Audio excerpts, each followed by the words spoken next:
So hello everyone, আমি আর একটা new blog নিয়ে চলে এসেছি। তো সেদিন আমরা চলে গিয়েছিলাম সবাই মিলে আমার দিদিভাইয়ের বার্থডে সেলিব্রেশন করতে। আর তোমরা তো দেখেই নিলে আমরা কে কে গিয়েছি। তো আমরা ছিলাম ভিতরে বসে, আর এদিকে বাইরে দেখো আমার দাদাভাই এখন দিদিভাইকে ফটোশ্যুট করে দিচ্ছে। তো দিদিভাই, দাদাভাই, আমি, শায়নাজদি, শুভমদা, পল্লবীদি সবাই মিলে বসে এখন আমরা চত্বর আড্ডা মারছিলাম। আর আমার দিদিভাইকে যতই ছবি তুলে দিচ্ছিলাম না কেন, ও একটা কথাই বলছিল, ওর নাকি একটা ছবিও ভালো আসেনি।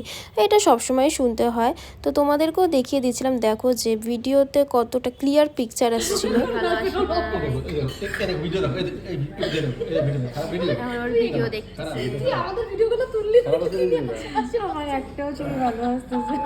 একটা ছবি ভালো আসে না, কিন্তু ফেসবুক ইনস্টাগ্রামে তোমরা পরে দেখতে পারো কত সুন্দর সুন্দর ছবি আসছে।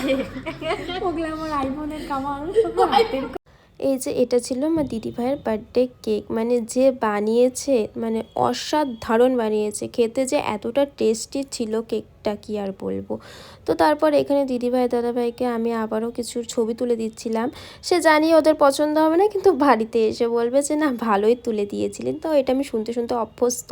তো এদিকে আমি তো ওদের ছবি তুলে দিচ্ছিলাম, আর আমার আর এক দিদি আমার ফোনে সব ভিডিও নিচ্ছিল ব্লগে দিবোর জন্য। দেখো তুই সুন্দর সুন্দর কতগুলো ভিডিও করে দিচ্ছিলাম আমি।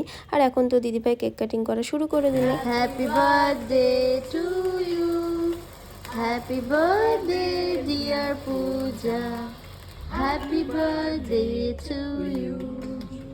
কেক কাটিং হয়ে যাওয়ার পর দিদিভাই এখন সবাইকে কেক খাইয়ে দিচ্ছিল, আর আমিও এখন দিদিভাইকে দেখো কেক খাইয়ে দিলাম। তো তারপর আমাদের কোল্ড ড্রিঙ্কস, কফি সব চলে এসেছিল।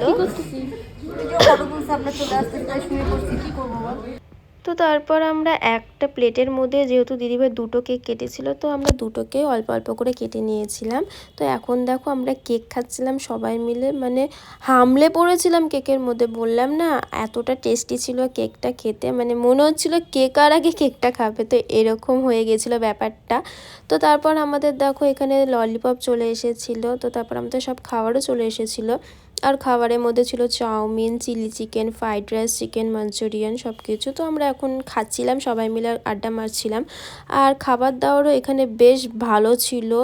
আর ক্যাফেটা তো ভীষণই সুন্দর। আমি জানি অনেকে গিয়েছে, আর অনেক যারা যারা যাওনি তারা অবশ্যই একবার ভিজিট করে ক্যাফেটাতে। তো তারপর আমি একটু দেখো বাইরে বেরিয়ে ভিডিও করছিলাম, আর ওরা কি জ্বালাচ্ছিল আমাকে।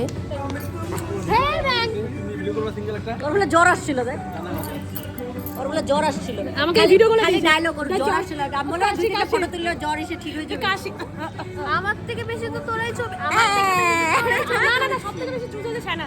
তোমরা দেখলে ভাববে যে এত চিলাচিলি করছি কেন, মানে আমরা যেখানেই যাই না কেন সবাই মিলে থাকলে এরকমই চিলাচিলি বক বক করতেই থাকি আমরা। তারপর আমরা এখন দেখো বাড়ির দিকে চলে যাচ্ছিলাম। আর লাস্ট বার মতন তোমাদেরকে ক্যাফেটা একটু আমি দেখিয়ে দিলাম ভিডিওর মধ্যে। তো এখন আমরা চলে যাব বাড়িতে। আর হ্যাঁ, আমি ছিলাম আমার দিদির সাথে, আর পাশে ছিল আমার দাদাভাই, দিদিভাই, আর সামনের দিকে ছিল হচ্ছে পল্লবীদি, শুভমদা। তো ব্লগটা এইটুকুই, ভালো লাগলো একটা লাইক করে দিও।